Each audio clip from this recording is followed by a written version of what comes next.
ఇప్పుడే జీ5 app download చేయండి. చూడండి మీ ఫేవరెట్ టీవీ షోస్ ఎప్పుడైనా ఎక్కడైనా. మగవారికి ముఖ్యంగా వీరికణాల మోతాదు తక్కువ ఉండటము, ఒకవేళ మోతాదు బాగున్న వారికి అవి జీవం లేని వీరికణాలు అవ్వటము, ఇలాంటి ఎక్కువగా జరుగుతూ ఉంటాయి. దీనివల్ల సంతానోత్పత్తికి చాలా మంది నోచుకోకుండా అయిపోతున్నారు.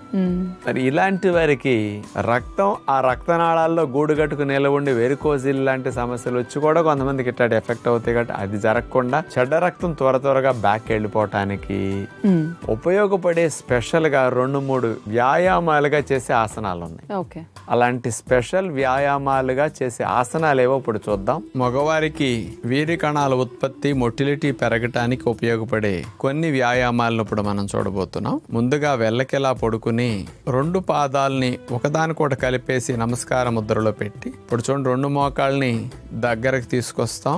మళ్ళా 2 కాళ్లను నేలకు ఆనేటట్టుగా వెడల్పుగా అట్లా చేసి కుడి కాలు కుడివైపు ఎడమ కాలు ఎడమవైపు నేలకు ఆనే విధంగా అట్లా మనం చాపేయాలి. మళ్ళా కాళ్ళను దగ్గరకు తీసుకురావాలి, మళ్ళా చాపేసేయాలి. సుప్తబద్ధ కోణాసన్ ఎక్సర్సైజ్ లాగా దీన్ని చేస్తాం. అట్లా ఒక 6-7 రౌండ్స్ నుంచి 10 రౌండ్స్ వరకు చేయగలిగితే మర్మావయవాలకి రక్త ప్రసరణ బాగా పెరగటం, అక్కడ ఉండే చెడ్డ రక్తం కూడా ఆ భాగాల నుంచి గుండె వైపు చకచక త్వరగా వెళ్ళి వాటిలో ప్రెషర్ లేకుండా సర్క్యులేషన్ బాగా ఫ్రీ అయిపోతుంది అనమాట. ఇక రెండవది అలాగే వెళ్ళకెలా పడుకున్నాక 2 కాళ్లను పైకి లేపి మోకాళ్ళ దగ్గర కాళ్ళను మడిచి ఛాతీ పక్కకు అట్లా వచ్చేటట్టు చేతుల్ని కాళ్ళకు మెలికి వేసి మనం చేతులతో పాదాన్ని అట్లా పట్టుకోవాలి. ఈ రెండుటిని అట్లా వెడల్పుగా చేయాలి. ఒక 10-15 రౌండ్స్ అట్లా చేయగలిగితే పెల్విక్ ఏరియాలో ఉండే ఈ మర్మావయవాలకి టెస్టికల్స్కి వీటికి రక్త ప్రసరణ బాగా పెరుగుతుంది అనమాట. ఇక చివరిగా మత్స్యాసనం చేస్తాం. వజ్రాసనంలో కూర్చుని ఆ తర్వాత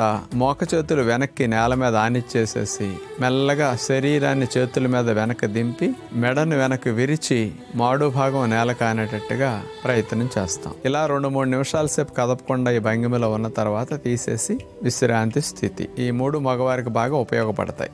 బేకింగ్ సోడా ఒక 1/2 స్పూను, కాఫీ పొడి ఒక 1/2 స్పూను, దంతాలు శుభ్రం చేసుకోవడానికి ఉపయోగపడే టూత్ పేస్ట్ ఒక 1/2 స్పూను, టమాటా జ్యూస్ ఒక 1/2 స్పూను, లెమన్ జ్యూస్ ఒక 1/2 స్పూను. ఈ 5టిని కలిపేసేసి పేస్ట్ లాగా అవుతుంది కదా, ఈ పేస్ట్ ని చంకలు బాగా పట్టించేసేసి ఒక 1/2 అవర్ సేపు అట్లా ఉంచేసేసి శుభ్రంగా క్లీన్ చేసుకుంటే ఆ మందపాటి చర్మం నల్లగా అయింది, డెడ్ సెల్ లేయర్ ఎక్కువ ఉంది కాబట్టి లేయర్స్ అన్నిటిని రిమూవ్ చేయడానికి ఇందులో వాడే బేకింగ్ సోడా గాని ఇవన్నీ బాగా ఉపయోగపడతాయి అనమాట. అక్కడ ఉండే బ్యాక్టీరియా ఫంగస్ క్రిములు బాగా చంపేసి ఇన్ఫ్లమేషన్ పోగొట్టడానికి ఇతర పనికి వస్తూ ఉంటాయి అనమాట.